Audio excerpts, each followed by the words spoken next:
Hey, ¿qué la que hay, mi gente? It's Rocky here from SpeakSpanishFaster.com y hoy vamos a estar hablando de alguna frase que pueden ayudarte a mejorar tus conversaciones en español.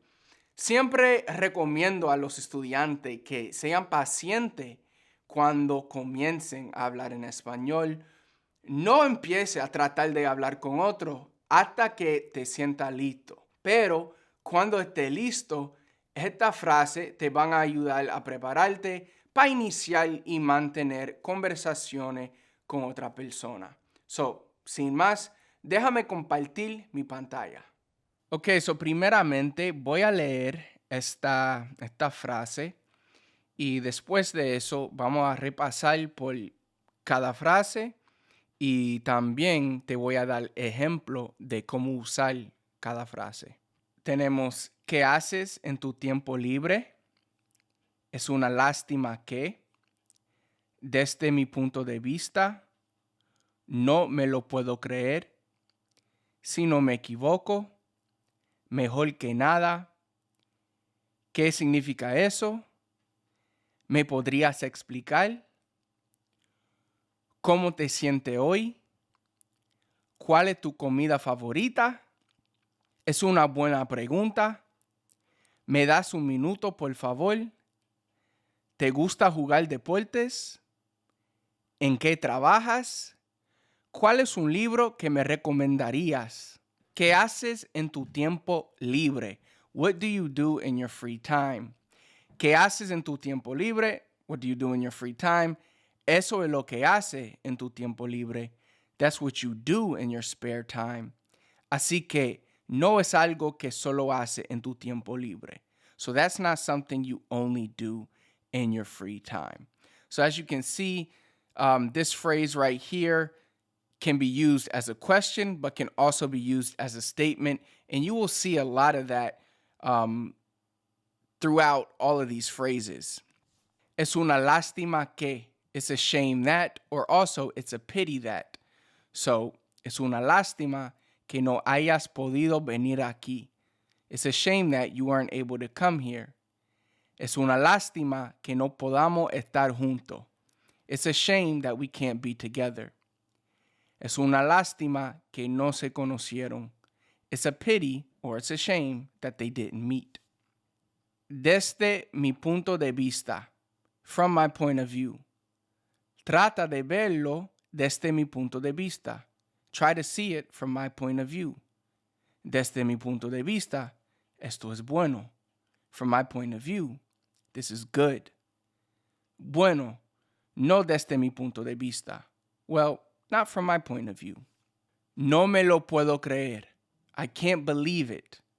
Amigo, no me lo puedo creer. Friend, I can't believe it. Lo veo, pero no me lo puedo creer.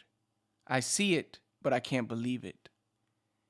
De verdad, no me lo puedo creer. Or in Puerto Rican Spanish, es verdad, no me lo puedo creer. Really? I can't believe it. Si no me equivoco, if I'm not mistaken. Si no me equivoco, tienes un perro. If I'm not mistaken, you have a dog. Si no me equivoco, no tiene mucho tiempo. If I'm not mistaken, you don't have a lot of time. Están casados, si no me equivoco. They are married, if I'm not mistaken. So as you can see, this is another example of how you can use this phrase as a statement or to start a sentence or at the end of a sentence if you're asking a question about a certain topic. Mejor que nada, better than nothing. No me gusta el pollo, pero es mejor que nada. I don't like chicken, but it's better than nothing. Pero algo es mejor que nada, but something is better than nothing. No es perfecto, pero es mejor que nada. It's not perfect, but it's better than nothing. ¿Qué significa eso? What does that mean? ¿Qué significa eso? What does that mean? So this is a great statement that you can use very often. I highly recommend that when you are in conversations with other people, especially Spanish speakers, that you Don't act like you know something. If they say a word that you don't know, don't just say sí, sí. That's what I used to do. And sometimes I fall into that trap because you don't want to look stupid, but it's okay to ask, what does that mean? They'll tell you. And that way you will learn the word or the statement or the phrase that they say. And this helps you remember statements and words better because now you have a story that you can tie to that word. You will always remember that you had to ask somebody for, the definition or for the meaning of that sentence. And it'll stick in your brain better. All right? No sabe lo que significa eso para nosotros. You don't know what that means to us. De verdad, no quiero saber qué significa eso. To tell the truth, I don't want to know what that means. So as you can see, this can also be used for a question and a statement. ¿Me podrías explicar? ¿Me podrías explicar qué es lo que pasa? Can you explain to me what is happening? ¿Me podrías explicar qué pasó hoy? Can you explain to me what happened today? ¿Me podrías explicar todo lo que estás haciendo? You can explain everything you are doing. ¿Cómo te sientes hoy? This is a great way to start a conversation with somebody. Instead of just saying, ¿Cómo estás? How are you doing? You can switch it up and say, ¿Cómo te siento hoy? How do you feel today? So, name. ¿Cómo te sientes hoy? How do you feel today? ¿Cómo te sientes hoy comparando con ayer? How do you feel today compared to yesterday? ¿Cómo te sientes hoy después de dormir? How do you feel today after sleeping? This is a simple one. ¿Cuál es tu comida favorita? There's not really many examples that I would give with this. What is your favorite food? That's a simple question in itself. What is your favorite food? It's a great question to ask somebody, especially when you meet them for the first time, if you're trying to start a conversation. Anytime I'm having a conversation with somebody for the first time in a foreign language, I always try to look for, how do I say, what is your favorite food in that language? Because we all love food, right? And we love talking about food. Es una buena pregunta. It's a good question. Esta es una buena pregunta que no he considerado. This is a good question that I haven't considered.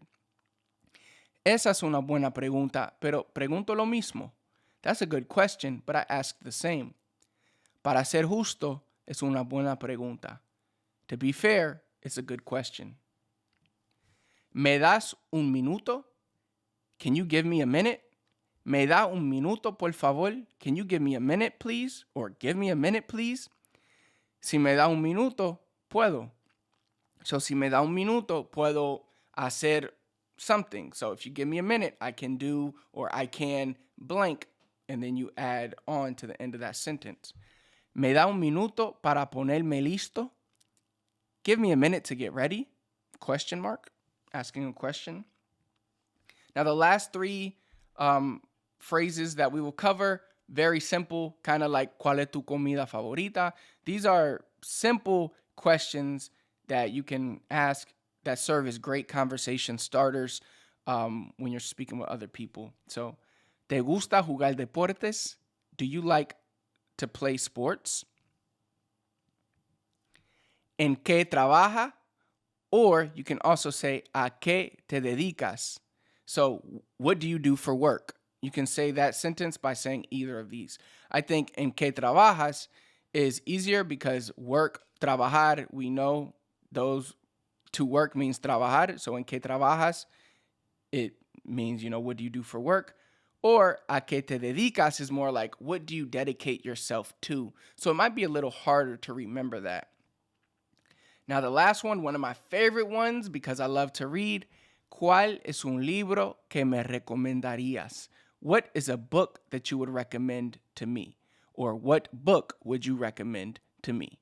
Okay, so obviously those aren't all the expressions that there are in Spanish. There are many more that you can use. I recommend that you go to Google and you search things like conversation starters. You can search those in English and you will find hundreds of different ideas that you can use for yourself. You can translate them to Spanish, and you can use them to help you start conversations with people and also give you ideas to how you can keep conversations going with people. If you found this video helpful and you would like to level up your Spanish, I highly recommend that you check out our 3 Secrets to Learn Spanish Faster training. I'll put the link in the comments for you.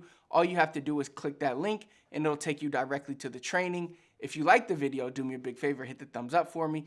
Comment below. Let me know anything else you need help with.